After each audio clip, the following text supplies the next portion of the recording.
Bom, boa noite a todos. Sejam muito bem-vindos, ao Centro Espírita Sebastião Martim, a primeira casa espírita de Brasília, E a gente também está transmitindo essa palestra pela internet, pelo YouTube e por nossa sala do Zoom. Então, fiquem à vontade de fazerem perguntas aí pelo Zoom, pode deixar digitado, tá? Que a gente vai tentando responder. É até 8h30, né, PC? Beleza, gente.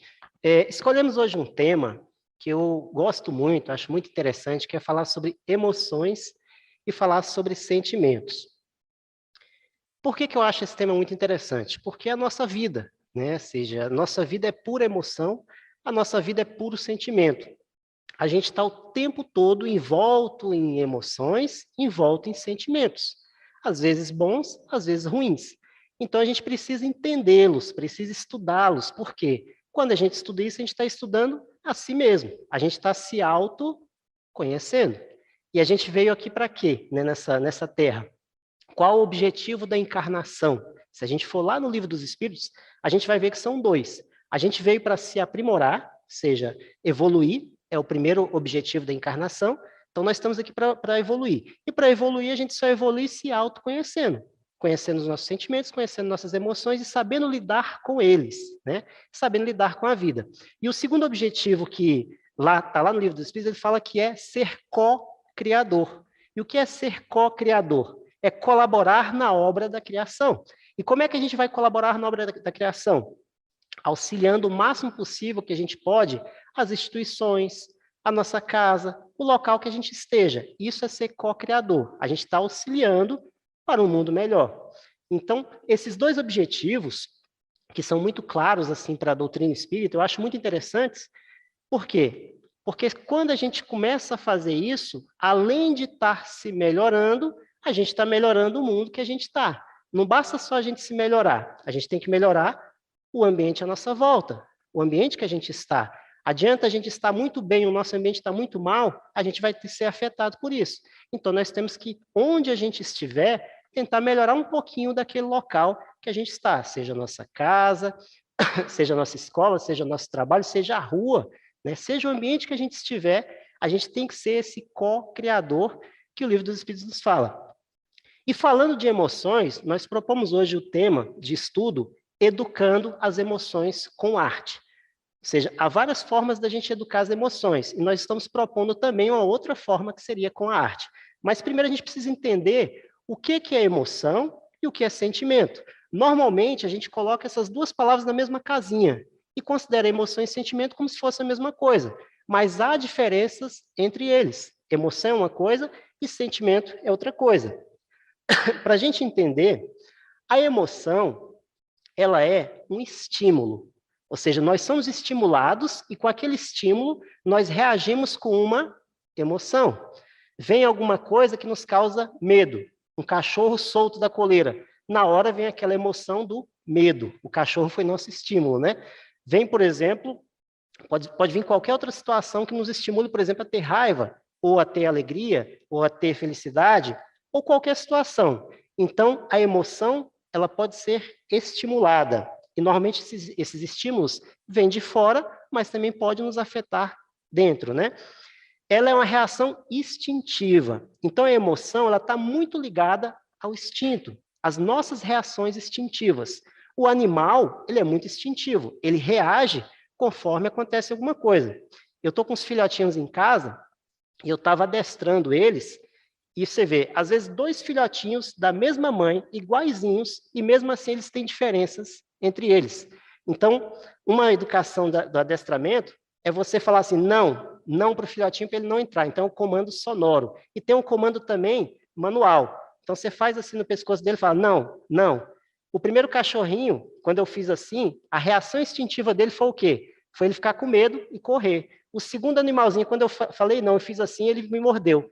Então, olha só, dois animais diferentes e o instinto é diferente. Eles reagem de formas diferentes. Então, o instinto faz parte de nós, ou seja, fez parte da nossa vida enquanto no mundo animal, faz parte da nossa vida enquanto no mundo nominal. Mas nós estamos em constante transformação do instinto, transformando ele em emoção.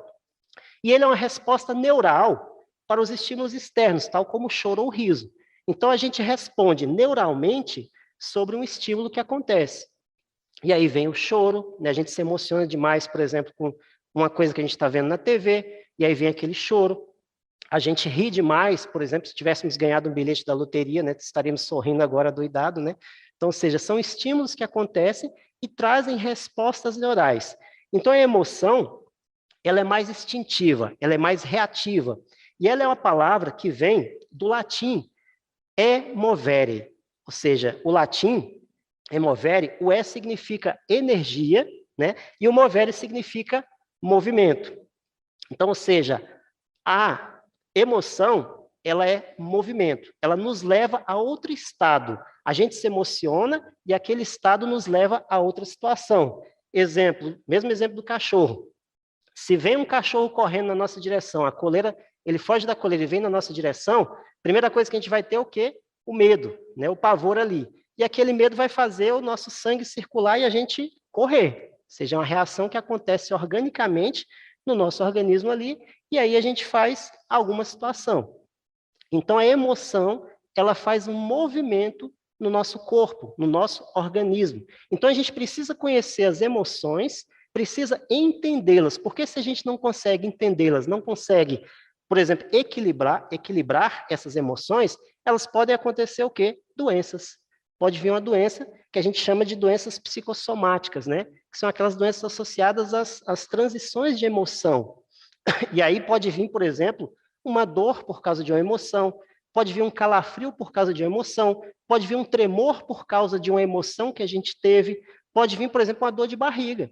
Né? Muitas pessoas têm isso, né? Às vezes estão muito ansiosas com a situação que vai acontecer, né? Às vezes ficam pensando muito numa situação que poderá acontecer, e aí isso é traduzido do quê? Aquela emoção da ansiedade ou do medo ali é traduzido numa dor de barriga. E aí você, ou seja, algo que vem da emoção vira algo físico. E aí a gente começa a entender que se a gente não conseguir equilibrar as emoções, elas podem acabar se transformando em situações físicas para o nosso corpo. Então precisamos estudar e conhecer essas emoções que fazem movimentos em nós. Então, confiança, aversão, tá cortando um pouquinho aqui, PC?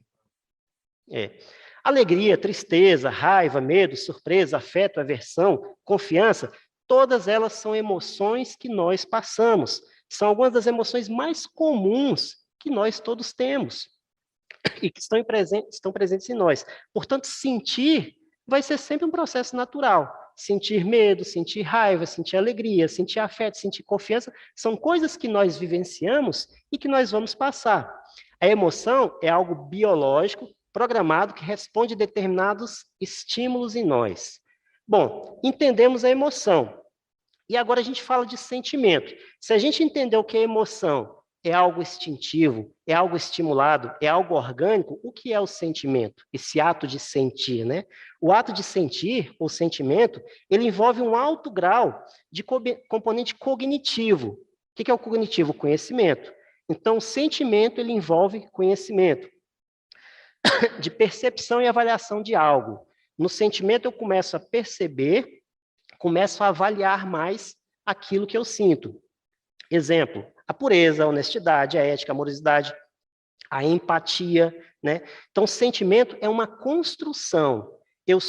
A pessoa, às vezes, ela é empática. Aquela empatia vem de uma construção de conhecimento, porque ela se coloca no lugar do outro e ela entende que aquilo não é bom para o outro. E aí ela começa a sofrer, muitas vezes sofrer com aquilo, ou se comover com aquilo e querer ajudar. Então, o sentimento, ele já é mais uma construção. A gente pode dizer que a emoção, ela é mais pública, né? E o sentimento, ele é mais privado. Ou seja, o sentimento é mais fácil de você esconder do que a emoção. A emoção é difícil a gente esconder, né? Chega alguém, dá uma notícia pra gente, a gente fica com raiva, ou a gente fica triste, a gente fica tal. É difícil. O sentimento não, já é mais fácil você esconder um pouquinho o sentimento. E no meio disso tudo aí, a gente tem a paixão. Ou seja, é tão bom se apaixonar, né? A gente tem as paixões. E a gente não está falando aqui só de paixão de homem e mulher, mulher, mulher, homem, homem, de forma alguma. A gente está falando das paixões diversas. Paixão pelo trabalho que a gente tem, paixão por um livro, paixão pela arte, paixão por qualquer coisa, por animais. Tem pessoas que têm várias e várias paixões. A paixão é um sentimento exaltado, faz parte do sentimento, só que ele é mais exaltado, a gente se coloca mais para aquilo. Né? Muitas vezes a gente defende aquilo com unhas e dentes. É a minha paixão, eu tenho que defender isso com unhas e dentes. Que nos pode conduzir a grandes realizações ou a grandes quedas. Uma pessoa muito apaixonada por algo, ela pode ter grandes, né, ganhos, mas ela pode ter grandes perdas também. E a gente percebe isso muito claramente dentro do campo do amor, né, dos relacionamentos. Às vezes uma paixão leva a gente para baixo. Às vezes uma paixão até ajuda a gente. Então a gente tem que ter o que? Sempre equilíbrio nas coisas, né? Então, é aquele ímpeto do nosso ser para realizar alguma coisa. Paixão é isso, é um ímpeto que eu tenho para ir lá e realizar alguma coisa, que geralmente emprestamos um valor extraordinário. Isso a gente chama de paixão, que está dentro do sentimento. Então, o sentimento, ele pode ser influenciado por coisas que estão além da emoção. A emoção, muitas vezes, ela é estimulada, mas o sentimento ele é influenciado.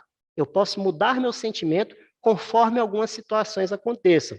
Uma delas são experiências pessoais. Experiências pessoais mudam o nosso sentimento, o nosso ato de sentir em relação à vida. Por exemplo, a gente pode ter uma lembrança de infância, de estar lá com a nossa avó, e a nossa avó ter nos dado um exemplo muito bom de honestidade. E aquilo ficou gravado na gente. E hoje a gente tem essa coisa de honestidade porque teve aquele exemplo pessoal daquela pessoa que nos atingiu. Então, ou seja, experiências que a gente passa podem mexer conosco e podem mexer no nosso sentimento, nosso ato de sentir. Crenças, aquilo que eu acredito, aquilo que eu tenho fé, mexe no meu ato de sentir. Tanto é que nós temos pessoas extremadas, tanto religiosamente, politicamente, porque acreditam que aquilo é o certo e que os outros estão errados. Então, eu tenho que demonstrar que o meu é o certo e o seu está errado. E aí eu uso a paixão, que me cega, né, que é aquele sentimento extremado. E aí eu vou lá para o embate, para o combate, né? E pode ter a crença boa também, de eu acreditar em algo lá da minha infância, ou seja, minha família cultivava um hábito muito bacana lá na infância, e eu cultivei esse hábito, e hoje eu acredito que esse hábito é uma coisa boa, e aquilo pode ser bom. Pode ser uma coisa também que não leva muita gente para frente. Por exemplo, lá na minha família, lá no passado, a gente tinha a crença que só podia passar o ano novo de branco. Se não passasse de branco o ano novo ia ser muito ruim. E aí, se você não passar de branco, você vai ficar triste. Vai, meu Deus do céu, meu ano vai ser péssimo, né? Ou seja, uma crença que a gente tinha, que nem sempre é verdade, mas a gente acredita que é verdade, a gente vai passando de gerações em gerações. A gente vai passando através da cultura. O que é cultura? Conjunto de hábitos adquiridos ao decorrer de um tempo em uma sociedade. E a gente vai adquirindo esses hábitos e vai passando, e isso vai se chamando de cultura. Aí a gente acaba culturizando as coisas e acreditando que não pode quebrar aquela cultura. A gente tem que manter aquilo.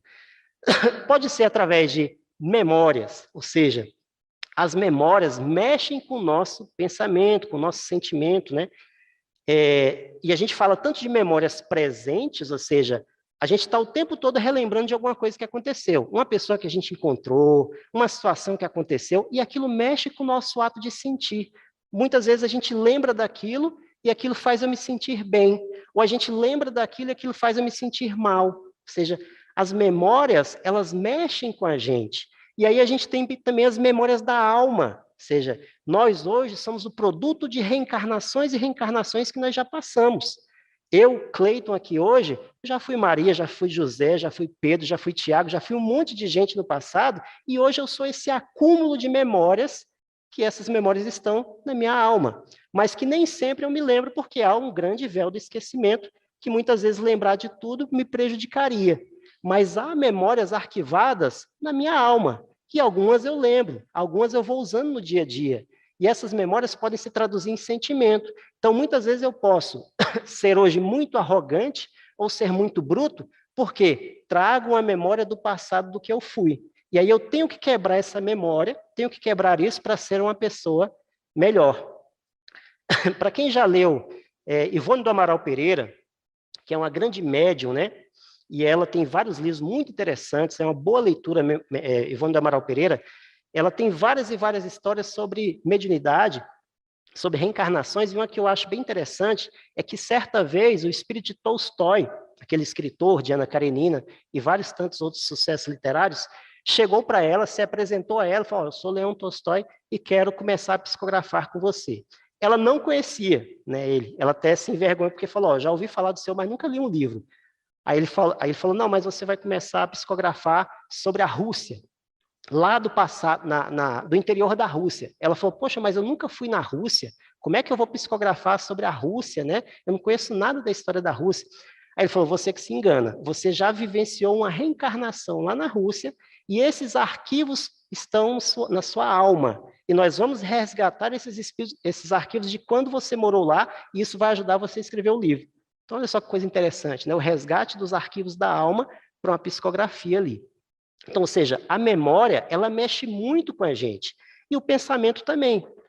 Conforme eu penso, aquilo vai mexendo com o meu ser. O meu pensamento mexe com a minha vida e mexe com os meus sentimentos. O meu ato de sentir é totalmente influenciado pelos meus pensamentos. E aí a gente tem um livro muito interessante que chama Pensamento e Vida, do Emmanuel. Ótima leitura também, gente. É um livro pequenininho, ó. Estou até com ele aqui. Olha só a finurinha do livro, bem pequenininho. Esse livro é pequenininho, mas é fantástico. Por quê? O Emmanuel, nesse livro, ele vai falar o tempo todo do nosso dia a dia, da nossa vida, do ato de pensar. E a introdução desse livro é tão interessante que ele fala que o Emmanuel faz a própria introdução. Ele fala que esse livro é usado no plano espiritual para um curso para os espíritos que vão encarnar na Terra. Então, antes de encarnar na Terra, os espíritos passam por um curso com esse livro aqui, para saber como trabalhar os pensamentos. De tão importante que esse livrinho é. O próprio Emmanuel fala isso. E esse livro aqui, uma frase que me chama muita atenção é essa: ó. O nosso pensamento cria a vida que procuramos, através do reflexo de nós mesmos, até que nos identifiquemos um dia, no curso dos milênios, com a sabedoria infinita e o infinito amor que constitui o pensamento e a vida de nosso Pai. Então, olha só o que Emmanuel está colocando para a gente nesse livrinho aqui, que o nosso pensamento, ele cria a vida que nós procuramos. Então, ou seja, os meus pensamentos estão ditando a vida que eu tenho. São o conjunto dos meus pensamentos que fazem a vida que eu tenho. São um reflexo de mim mesmo, um reflexo do que eu penso, o reflexo do que eu faço. Então, os meus atos estão subordinados aos meus pensamentos. Um ato, a semente dele é um pensamento. Eu tive um pensamento e esse pensamento se transforma em um ato. Então, olha só como eu tenho que cuidar dos meus atos, porque muitas vezes, dos meus pensamentos, porque muitas vezes,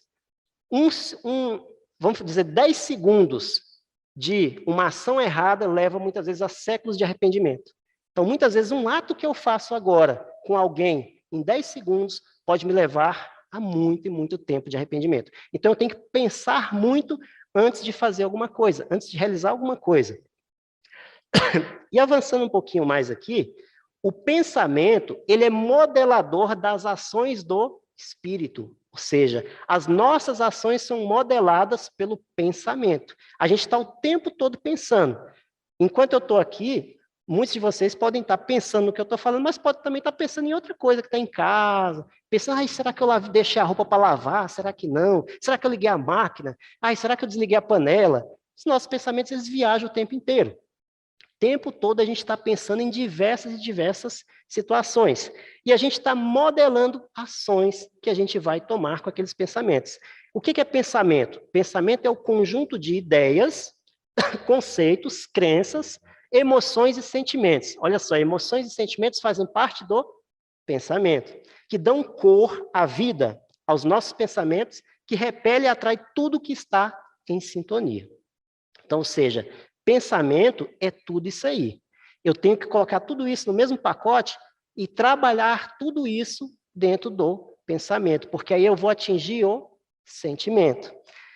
Essa frase aqui de Kardec está na Revista Espírita, de 1968. A Revista Espírita é uma revista que Kardec editava, que era muito interessante lá na França. Editou durante vários anos, e essa revista, ele soltava ela na sociedade para que as pessoas lessem a revista, né? Com vários artigos interessantes sobre o espiritismo.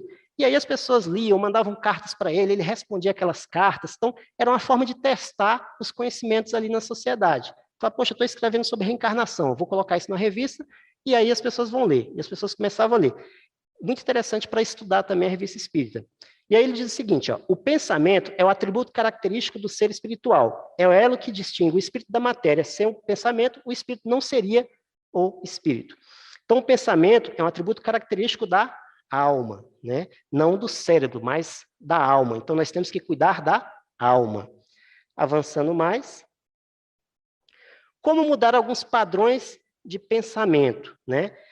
A mente, como o Emmanuel fala nesse livrinho aqui, é o espelho da vida em qualquer parte. Ergue-se na terra para Deus, a égide do Cristo, a feição do diamante bruto, que arrancando do ventre obscuro do solo, avança com a orientação do lapidário para a magnificência da luz.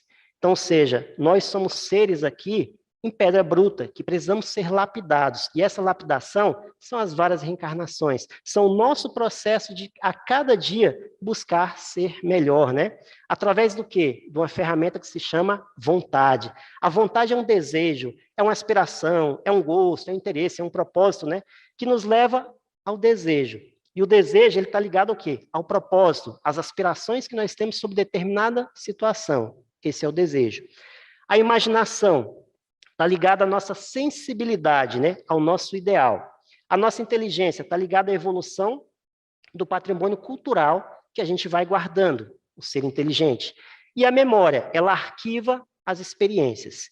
Então, ou seja, tudo isso aqui que a gente está falando, gente, são coisas que merecem ser estudadas a fundo por cada um de nós. Estudar um pouco sobre o desejo, estudar sobre a imaginação, estudar sobre a inteligência, estudar sobre a memória, porque quando a gente está estudando sobre isso, a gente está estudando sobre nós. Aqui o tempo é muito curto, a gente só dá uma pincelada nos assuntos, mas cada coisinha dessa aqui merece o estudo a fundo. Como é que eu trabalho a minha vontade? Como é que eu consigo lidar, né, com o meu pensamento melhor? Então, cada coisinha dessa aqui merece um estudo profundo de cada um de nós. Por quê? Se a minha vontade é esclarecida e é vigilante, eu consigo, através dela, melhorar o desejo, melhorar a imaginação, melhorar a inteligência e melhorar a minha memória. Por quê? Quando é esclarecida, eu busco me esclarecer dos princípios da vida, do porquê que eu estou aqui, do porquê que as coisas são como são, eu começo a me esclarecer e começo a tentar que a gente não está num caos, que há um ser espiritual, um Deus, um ser superior que cuida de nós, ninguém está abandonado, né? E a gente começa a se esclarecer mais. E vigilância é você não deixar que a vontade seja maior, né? E você faça coisas que muitas vezes você vai se arrepender. Tem um amigo do Rio de Janeiro que ele tinha uma frase que eu gosto muito, que ele diz o seguinte, né? Que não é a carne que é fraca, né? Ou seja, muitas vezes a gente usa essa desculpa, a carne foi fraca, eu não aguentei, aí bebi todas, aí eu fiz aquilo, chutei o pau da barraca, né? A gente fala a carne é fraca, mas ele diz que não é a carne que é fraca, muitas vezes é o espírito que é sem vergonha, né? Ou seja, não falta vergonha no espírito de se envergonhar daqueles atos que ele está fazendo. Então, ou seja, de quem é a vontade? É o espírito, não é a carne. Então, a carne é a ferramenta, mas é o espírito que decide. Então, a vontade tem que ser estudada. Por que eu tenho vontade de fazer isso? E se eu fizer isso, eu vou me dar bem ou vou me dar mal? Isso vai ser prejudicial ou isso vai me ajudar, né? Então, são coisas que nós temos que fazer. Bom, aí uma pergunta. Ter emoção é negativo ou positivo? O que vocês acham? Se emocionar é algo positivo ou algo negativo? Depende, né? Depende muito. Rousseau, né, que era um grande estudioso, ele dizia o seguinte: todas as nossas paixões são boas quando nos tornam senhores, todas são más quando nos tornam escravos. Então a gente tem que avaliar cada emoção. Aquela emoção está me escravizando, aquela emoção está me deixando mal, aquela emoção não está me deixando avançar. Se aquilo está me deixando escravizado, eu tenho que tentar trabalhar essa emoção para entendê-la e procurar melhorar. Aquela emoção é boa, está me levando sempre para frente. Pronto, essa emoção eu tenho que cultivar cada vez mais. Então, as emoções, elas são forças motivadoras que preparam para a ação e acontecem de forma espontânea, que foi o que nós falamos. Mas elas têm que ser trabalhadas, têm que ser equilibradas para levar a gente para frente. Então, não tem a emoção, a gente não pode dizer que a emoção é positiva ou negativa, vai depender de cada situação que a gente vai ter que analisar. Ter emoção, a emoção deve ser negada, o que vocês acham? Eu tenho que negar as minhas emoções? Negar? Algumas, talvez algumas, né? Mas tem que estudá-las, né? Aham. Qual a? Muitas vezes a gente esconde para não ser... Uhum. Sim. Vamos pegar o que você falou aí, bem interessante. Muitas vezes a gente esconde alguma coisa para que a gente não se dê mal, para que a gente não seja rejeitado. Isso acontece mesmo. O que o Livro dos Espíritos nos fala, o Evangelho fala, né, tem um capítulo bem interessante sobre isso, é que a sensação que um estado emocional provoca exige interpretação. Né? A gente tem que interpretar. Peraí, eu tive essa emoção de raiva. Isso está me fazendo bem? Isso está me fazendo mal? Isso aí é uma coisa que me leva para frente, né? Que eu avanço com isso ou que eu retroajo com isso. Então, eu tenho que interpretar as emoções que eu tenho que moderar as emoções que eu tenho que educar essas emoções e eu tenho que equilibrar essas emoções. Ou seja, o primeiro passo é tentar reconhecer uma emoção. Fala, peraí, todo mundo fala que eu sou grosso e ignorante. Eu tenho que parar um dia e falar, será que eu sou realmente grosso e ignorante? Aí você para e pensa, não, realmente eu sou grosso e ignorante. Reconhecimento, a primeira coisa. Isso me faz bem? Não. A maioria das pessoas se afasta de mim. Eu quero que as pessoas se aproximem de mim. Então, o que eu tenho que fazer? Trabalhar essa emoção, porque eu já consegui interpretar que ela não é boa. E que ela me faz, por exemplo, perder amizades, perder pessoas. Então, eu tenho que agora trabalhar essa emoção. Por quê? Porque nós estamos aqui para isso. A gente veio aqui na Terra, a gente reencarnou para se melhorar. O objetivo da reencarnação, evoluir. E a gente evolui o quê? Trabalhando as nossas emoções. Por exemplo, a falta de perdão me leva a uma memória negativa e aquilo me faz mal, porque toda vez que eu lembro que eu não consigo perdoar a pessoa, aquilo me faz um mal, né, e não me deixa avançar. Fica como um estalo, né? Seja um estalo que vem ali. Então, ou seja, eu tenho que trabalhar aquela emoção de eu não ter conseguido perdoar e um dia conseguir para que eu avance, para que eu não fique escravo daquilo e eu não vá para frente. O Kardec ele vai falar, né, na Gênese, um dos livros do Kardec bem interessantes, que nós somos espíritos imortais em evolução há milênios. Nós estamos aqui há milênios e milênios em constante evolução, realizando vários estágios na matéria. E nós passamos pelo reino mineral, vegetal, animal, e recentemente a gente está nesse outro reino agora, nominal. nessa individualidade humana, né, que a gente está agora.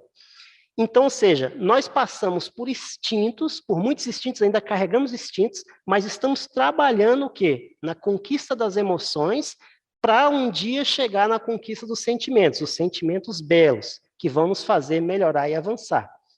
Né? Isso o quê? Com o desenvolvimento da razão e do amor.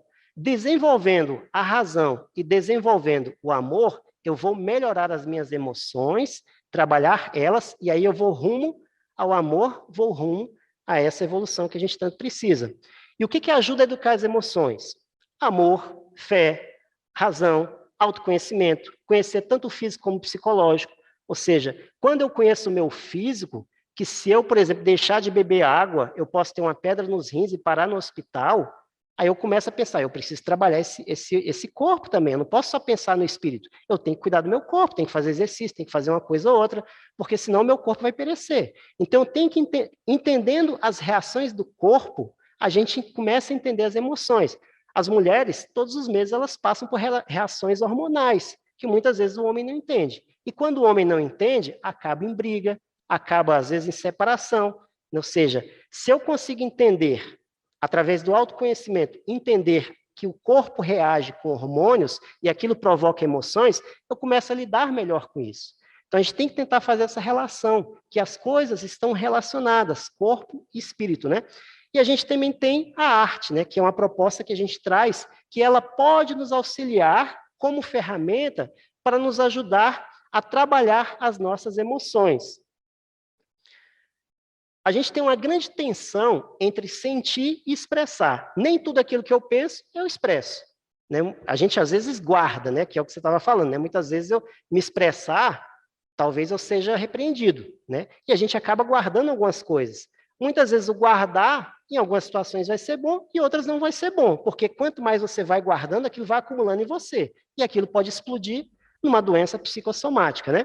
Então, há no indivíduo um entendimento interno e particular que se distingue de sua apresentação pública. Internamente, a gente pensa de uma forma. Por exemplo, Eu posso internamente entender que a corrupção é errada, né? Que corromper é algo ruim, mas externamente eu não consigo expressar aquilo. Eu trabalho num ambiente corrupto e aí aquilo me faz um mal danado, mas eu não consigo expressar. Então a gente tem muito isso. Noel Rosa, né, ele diz o seguinte: perto de você me calo, tudo pensa e nada falo. Então olha só o sentimento, né? A gente às vezes guarda esse sentimento em nós. Mas nós somos seres em evolução que a gente passa por experiências, a gente percebe, a gente capta imagens, a gente observa através dos nossos vários sentidos: olfato, gosto, paladar, visão, tato, percepção extrasensorial. A gente está o tempo todo vivenciando isso aí. E o que nos leva o quê? A necessidade da gente sentir, da gente expressar, da gente incorporar, da gente avaliar. Então, a gente tem que expressar os nossos sentimentos, porque se a gente não expressa nossos sentimentos, a gente muitas vezes pode ficar uma pessoa vazia, uma pessoa que não se coloca, uma pessoa que não coloca para fora aquilo. Muitas vezes a gente tem que falar: fulano, eu estou chateado hoje com você, eu não queria falar por enquanto com você, não, me dá um momento, deixa eu ficar lá no quarto um momento. E muitas vezes a gente não fala isso e fica ali, né, no embate o tempo todo. Então, por falta de sinceridade, muitas vezes a gente engole os sapos da vida e esses sapos nos fazem mal, né? E acabam arrebentando numa doença psicossomática, num tremor, numa dor de barriga, em alguma situação, né? Bom, e aí vem a proposta da arte, né? A arte, ela é um ramo do conhecimento como qualquer outro. Assim como a ciência, a filosofia, a religião e a ética, a arte também é um ramo do conhecimento. Então, nós podemos utilizar a arte como uma ferramenta para a gente se melhorar, para a gente conhecer as nossas emoções, para a gente conhecer os nossos sentimentos. Eu tenho um exemplo muito bacana aqui nesse centro mesmo. Eu frequento esse centro desde a pré-mocidade. E aí, quando eu entrei na pré-mocidade, eu entrei no grupo de teatro que tinha aqui. Eu era tão tímido, mas tão tímido, que se me fizesse uma pergunta, eu fazia xixi na roupa. Sem brincadeira, era sério mesmo. Eu fazia xixi na roupa na escola, porque eu morria de medo de falar em público. Morria de medo. E aí, quando eu entrei no teatro, o teatro me ajudou muito, mas muito, muito mesmo, a tirar a timidez, a falar em público, a me expressar, a colocar para fora o que eu sinto. Através daqueles exercícios de laboratório, eu comecei a ver que eu não era menor do que ninguém, que eu era igual a todo mundo. Por que eu não poderia falar? Por que eu não poderia expressar? Então, a arte me ajudou a expressar, a colocar para fora alguns sentimentos que eu tinha, que eu guardava em mim. O medo, por exemplo, né? A emoção do medo, que virou um sentimento cristalizado em mim de não querer falar com as pessoas, né? De não querer se expor. Então, a arte, ela muito mais do que um entretenimento de tempo, ela pode ser um estudo que toca a alma, né? Ou seja, a gente pode ser tocado com a arte, né? E ela tem uma relação muito grande com o espiritismo. Por quê? O espiritismo, no seu tríplice aspecto científico, filosófico e religioso, ele estuda o sentimento humano. A gente está o tempo todo aqui estudando o quê? O sentimento humano. Quando a gente abre o evangelho, a gente está estudando o sentimento humano. A minha relação comigo mesmo, com o outro e com o mundo que eu vivo, né? E com o mundo espiritual, essas relações. E a arte, o que estuda? A nossa relação também. Como eu me expresso no mundo, como eu me coloco para o mundo. E arte, um dos conceitos da arte, é a expressão do sentimento humano, manifestação de sensibilidade, né? Ou seja, é um conceito que a arte tem. Então, como é que eu posso trabalhar a arte para ajudar nas minhas emoções, meus sentimentos? Eu posso, por exemplo, escutar uma música boa, né? Música boa. E aquela música boa ajudar numa sintonia, porque a música, ela entra no meu campo sensorial, ela entra ali na minha mente e ela mexe comigo. Ou seja, a música, ela tem uma grande capacidade de nos colocar num nível ali, numa sintonia. Então, quando eu começo a escutar música, ou seja, algumas músicas bacanas, eu entro numa sintonia. Então, escutar músicas boas, seja no carro, seja na rua, seja onde você estiver, seja varrendo a casa ali, aquilo nos ajuda a sintonizar no bem, né? E a gente tem inúmeras músicas boas dentro do meio espírita. Uma peça de teatro, quando você assiste uma peça de teatro, uma peça boa, aquilo mexe com você, porque aqueles movimentos, aquelas interpretações mexem com a gente. E se é uma peça que tem uma moral boa, você é tocado com aquilo. Um filme, quando você escolhe um bom filme para assistir, aquele filme mexe com a gente, ou seja, fazer uma seleção de bons filmes e começar a assistir, porque aquilo vai te ajudar no campo sensitivo, no campo cognitivo, a entender melhor a vida. No meio espírita, a gente tem muito filme bacana. A pintura, né, começar a ver pinturas boas, porque quando você observa, né, você para observar, a pintura, aquilo mexe com você. Aquelas tintas, aqueles pigmentos mexem com o nosso ser, né? A dança, né? Quando a gente assiste uma dança, existe muita dança boa, gente. No meio espírita tem muita dança interessante, que aquilo mexe com a gente. Ou seja, mexe ali com o nosso ritmo ali, e aquilo pode nos enobrecer. A leitura, a literatura é um grande meio de arte, né? Quando você escolhe bons livros para ler, uma boa literatura, aquilo ajuda a gente a se melhorar, né? E a gente tem alguns exemplos interessantes da arte como um processo educativo, né? O SUS, Sistema Único de Saúde, existem as terapias complementares lá, que é o quê? A musicoterapia, a arte-terapia, a dança circular, que elas ajudam as pessoas a lidar com algumas doenças. Isso é muito interessante. Então, quando você for procurar um posto de saúde, pergunta, vocês têm terapias integrativas aqui? Eu queria fazer biodança. Eu queria fazer arte-terapia. Aquilo não vai substituir a doença, o remédio, mas ele vai contribuir para a nossa harmonização, porque a arte tem esse poder educativo, né, esse poder do ser. Por exemplo, a gente tem uma pesquisa muito interessante no Reino Unido, já estou encerrando, tá, pessoal? A gente tem uma pesquisa muito interessante no Reino Unido que diz o seguinte, que eles trabalharam a poesia em um asilo lá, e eles verificaram que, conforme eles trabalhavam a poesia com pacientes de Alzheimer, os pacientes começaram a melhorar, começaram a se lembrar de algumas coisas, porque a melodia e o ritmo dos versos conseguem bater na porta da memória. Olha que coisa interessante. Quando você lê poesia, aquilo é diferente de você ler uma literatura, e aquilo bate na nossa memória. Olha a importância da gente ler poesia agora, não esperar para a gente chegar em certa idade, não, começar agora a ler poesia. Lá em casa a gente faz o culto, o Evangelho no Lar, com o Parnaso de Além Túmulo. Ou seja, o primeiro livro de Chico Xavier foi de quê? De poesia, de arte. Chico Xavier trouxe o primeiro livro para a doutrina espírita com arte, vários e vários poetas trabalhando a arte ali. Então, se a gente começa a trabalhar isso, a gente está trabalhando a nossa memória, porque esse ritmo da poesia, essa melodia, ela quebra aquele ritmo cognitivo que a gente está do dia a dia e faz a gente entrar em outras sintonias. Então, a arte tem esse poder como ferramenta para trabalhar as nossas emoções e os nossos sentimentos. Essa é a nossa proposta de hoje. Claro que aqui é só para a gente instigar, né? E cada um estude um pouquinho de si, né? Pare um pouquinho e fala, mas peraí, como é que acontece o processo de memória em mim? Né? Por que eu lembro de tal coisa que me deixa triste? Por que eu lembro de tal coisa que me deixa alegre? E aí a gente começa a parar e pensar que tem memórias que nos deixam tristes. Eu consigo apagar a memória? De jeito nenhum. Mas eu consigo substituir. E como é que eu substituo uma memória ruim? Com memórias positivas.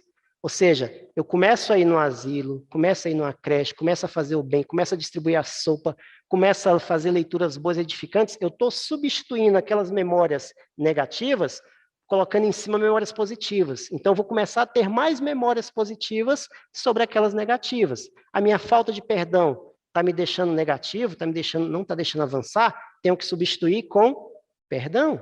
Né? Não consigo perdoar a pessoa ainda, mas vou tentar perdoar outras pessoas. Né? E aí aquilo vai substituindo. Então, assim a gente vai lidando com as nossas emoções. Eu agradeço muito a paciência de vocês, que a gente possa estudar um pouquinho de si a cada dia, que isso vai nos levar a melhorar como indivíduos e que a gente possa ter um bom retorno para casa aí. E agradecendo que estamos, a gente só pega uma frase aqui, um texto aqui da Joana de Ângeles para encerrar, que ela diz o seguinte: pensa no amor e te sentirás afável.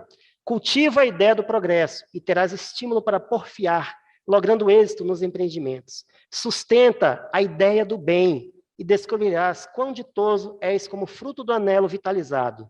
Se pensas no medo, ele assoma e te domina. Olha a emoção. Se dás atenção ao pessimismo, torna-te incapaz de realizações ditosas. Se te preocupas com o mal, permanecerás cercado de temores e problemas. Se agasalhas as ideias enfermiças, perderás a dádiva da saúde. Tudo pode ser alterado sob a ação do pensamento. O teu pensamento é o gerador das tuas ações, e estas as modeladoras da tua vida. Pensamento e vida, pois, são termos da equação existencial do ser humano. Que a gente possa, então, pensar bem na nossa vida, trabalhar as nossas emoções, trabalhar os nossos sentimentos para nos melhorarmos como indivíduos. Obrigado, gente.